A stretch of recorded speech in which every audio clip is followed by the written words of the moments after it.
తెలంగాణ ముఖ్యమంత్రి తమ్ముడు రేవంత్ రెడ్డి మాటలు వింటే ఏడ్పు వస్తుంది.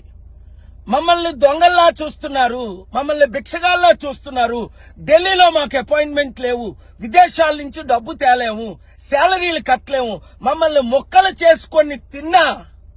వినండి, రాష్ట్రం ఆర్థికంగా బాగా లేదు, అప్పు పుడతలేదు, అనా పైసా ఎవడు ఇస్తలేడు. ఎవరినైనా కలవడానికి పోతే బ్యాంకర్లు దొంగలను చూసినట్టు చూస్తున్నారు తెలంగాణ రాష్ట్ర ప్రతినిధులను. ఎవడు ఢిల్లీకి పోతే అపాయింట్మెంట్ కూడా ఇస్తలేడు, వీడు వస్తే చెప్పులు కూడా ఎత్తుకుపోతాడేమో అన్నట్టుగా ఆ పరిస్థితి ఉంది దేశం ముందల.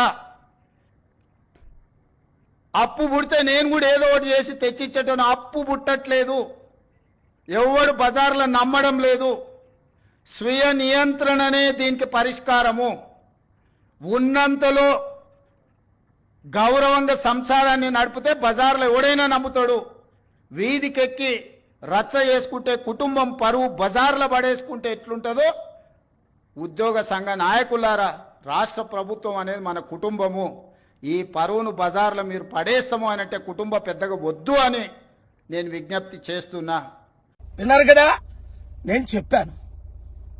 పాత అప్పు తెలంగాణ 7 లక్షల కోట్లు, తమ్ముడు రేవంత్ రెడ్డి ముఖ్యమంత్రి అయిన తర్వాత 2 లక్షల కోట్లు. ఈ 10 లక్షల కోట్లకు వడ్డీ ఎవరు కడతారు? అదే పరిస్థితి ఆంధ్రప్రదేశ్ లో కూడా. తెలుగు ప్రజలారా, ఈ ముఖ్యమంత్రులు మారి నాతో పాటు గత వారం వాషింగ్టన్ డీసీలో, అమెరికాలో, 2 వారాల క్రిందట టర్కీ, యూరప్ లో సమిట్లకు వచ్చుంటే 100,000 కోట్లు, కనీసం సంవత్సరానికి 1,02 కోట్లు తెచ్చుకున్నా నిరుద్యోగులు ఆత్మహత్య చేసుకోరు, రైతులు ఆత్మహత్య చేసుకోరు, జీతాలు ఉద్యోగస్తులకు ఇవ్వచ్చు, ఇన్వెస్ట్మెంట్లు తేవచ్చు, అభివృద్ధి చేయొచ్చు. అంటే కలుద్దాం అంటారు, మరి కలరు. వాళ్ళు కలిసేటట్టు ప్రార్థించండి.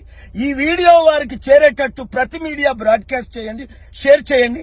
లేదంటే ఇప్పుడున్న రాజకీయ నాయకులు చిత్తుగా అన్ని పార్టీలు ఓడించి ప్రజాశాంతి పార్టీని గెలిపించి రాష్ట్రాల్ని, దేశాన్ని కాపాడుకుందాం. Thank you very much.